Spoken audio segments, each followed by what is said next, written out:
আল্লাহ পাক রব্বুল আলামিন এই আয়াতের মধ্যে বলেন, বান্দা ওয়াল্লাহু আখরাজাকুম মিন বুতুনি উম্মাহাতিকুম, আমি আল্লাহ তোমাদের মায়ের পেট থেকে যেদিন বের করে পৃথিবীতে এনেছিলাম, ওয়াজআলা লাকুমুস সামআ ওয়াল আবসার, ওয়াল্লাহু আখরাজাকুম মিন বুতুনি উম্মাহাতিকুম লা তা'লামুনা শাইআ, যেদিন তোমরা তোমার মায়ের পেট থেকে জন্ম হয়ে এই ধরাতে এসেছিলে, লা তা'লামুনা শাইআ, তখন তোমাদের কোনো কিছুই ছিল না, তোমরা কিছুই বুঝতে না, জানতে না, তোমাদের কোনো শক্তি ছিল না।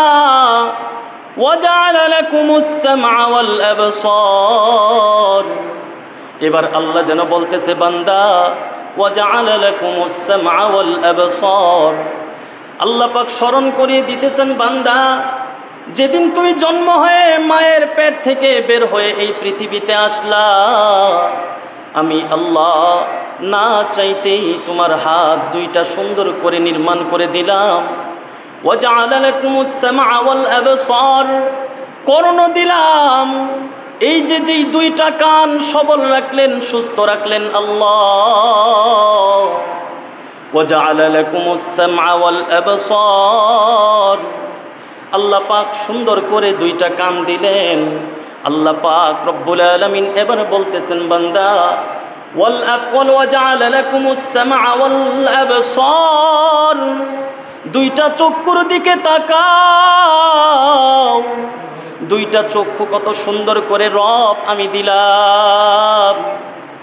শুধু তাই না, যেই অন্তরের মধ্যে আমাদের মধ্যে যেই অন্তরের মধ্যে গুনাহ করার তামান্না জাগে, সেই অন্তর আল্লাহ পাক রব্বুল আলামিন আমাদেরকে দান করলেন। আল্লাহ যেন বলতেছে, বান্দা তোমারকে এমন একটা দিল দিলাম, কলব দিলাম, হৃদয় দিলাম, যেই হৃদয় দিয়ে তুমি ভালো মন্দ চিন্তা করতে পারবে। এই হৃদয়টা দিয়া আমি গুনার পথে গুনার কথাও কল্পনা করতে পারি। এই হৃদয়টা, এই কলবটা দিয়ে আমি মসজিদেও যাওয়ার জন্য আমি এই কলবটা দিয়ে ফিকির করতে পারি। আল্লাহ পাক এবার যেন বলতেছে, বান্দা আরে তুমি কি চিন্তা করো না? তোমার পাশের একজন মানুষদের দিকে তাকিয়ে দেখো, তোমার মতো অনেক বন্ধু বান্ধব, একই সাথে তোমরা জন্ম হয়েছিলে। কত মানুষদেরকে আমি আল্লাহ দুইটা হাতের একটা হাত আমি বাঁকা করে জন্ম থেকেই বাঁকা করে সৃষ্টি করলাম। কত মানুষ এই পৃথিবীর মধ্যে এমন আছে যাদের দুইটা চক্ষুর একটা চক্ষু টেরা। আল্লাহ যেন বলতেছেন, গোলাম এরপরেও তুমি কেমনে নাফরমানি করো? ও বান্দা, তোমার পা দুইটা আমি সবল রাখলাম, ইচ্ছা করলে আমি জন্ম থেকে তোমার পায়ের সময় তোমার পা দুইটা পায়ের মধ্যে একটা পা আমি বাঁকা করে তোমাকে দুনিয়ায় পাঠাইতে পারতাম। এজন্য বান্দা, এই জন্য নিয়ামতের শুকরিয়া বেশি বেশি আদায় করবা। আর আজকে আমরা রবের কুদরতি পায়ে সেজদা দেওয়ার সময় আমাদের নাই। ও মুসলমান, সাহাবায়ে কেরাম রাদিয়াল্লাহু তাআলা আনহু, ওনারা আখিরাতটাকে অনেক বড় করে দেখতেন। তাদের চোখের সামনে আখিরাত সামনে ছিল, জান্নাত তাদের দুই চোখের সামনে ছিল, দুনিয়াকে তারা পিছনে রাখতেন। কিন্তু মুসলমান এত হতভাগা আমরা, দুনিয়াকে আজ আমরা দুইটা চোখের সামনে রাখি, শুধু দুনিয়া নিয়ে আমরা ব্যস্ত। কিন্তু সাহাবায়ে কেরাম রাদিয়াল্লাহু তাআলা আনহু, ওনারা সব সময় আখিরাতকে নিয়ে ফিকির করতেন। ও মুসলমান বন্ধু, আজকে আমি তুমি কোনো কিছুই বুঝি না, আজকে তুমি আমি দুনিয়া নিয়ে ব্যস্ত। রবকে স্মরণ করার সময় আমার নাই, রবকে একটু স্মরণ করব সেই সময় আমার হাতে নাই। আল্লাহ রব্বুল আলামিন যেন কোরআনের মধ্যে বলতেছেন, বান্দা আর এমন একদিন আসবে যেই দিন বান্দাগুলো আফসোস করবে। বলে কি আফসোস করবে?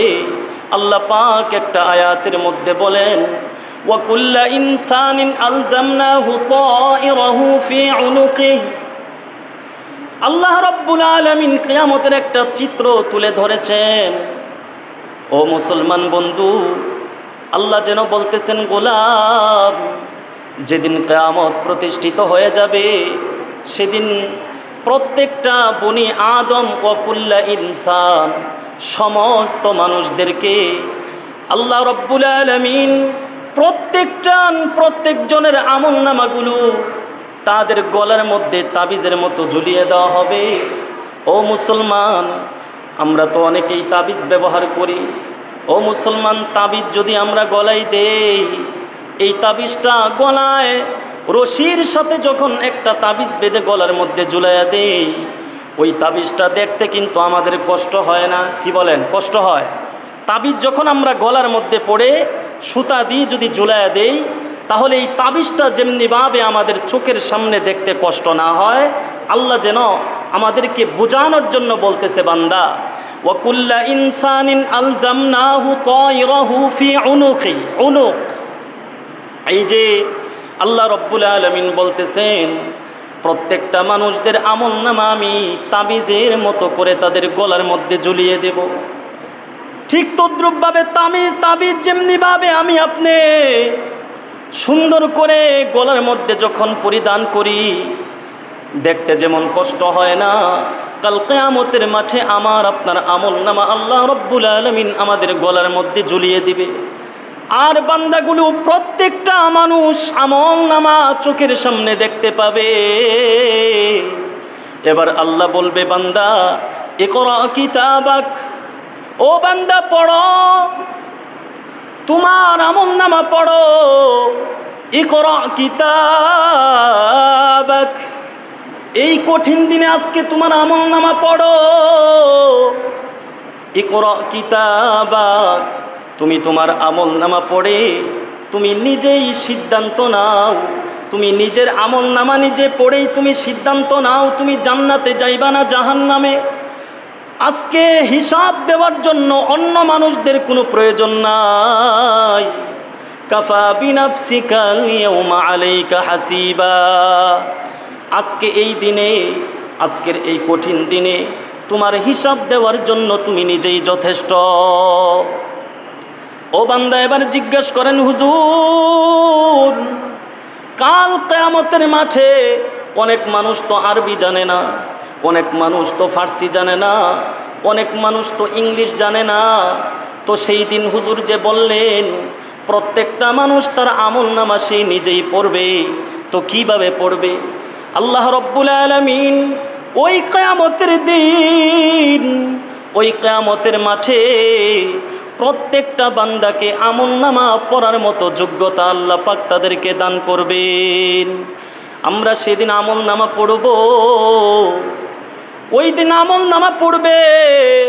আল্লাহ রব্বুল আলামিন এবার বলতেছেন, বান্দা, সেদিন অবস্থাটা কেমন হবে একটু চিন্তা করো।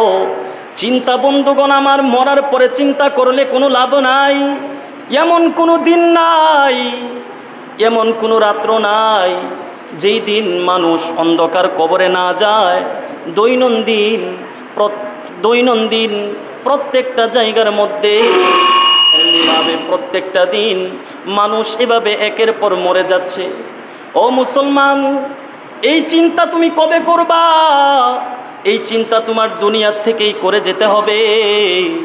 যেদিন আমলনামা আসবে, একজন পরীক্ষার ছাত্র সে যদি পরীক্ষার আগে চিন্তা না করে, পরীক্ষার ফলাফল যখন রেজাল্ট তার হাতে আসে তখন সে যদি চিন্তা করে আর কাঁদে, তাহলে কোনো লাভ হবে?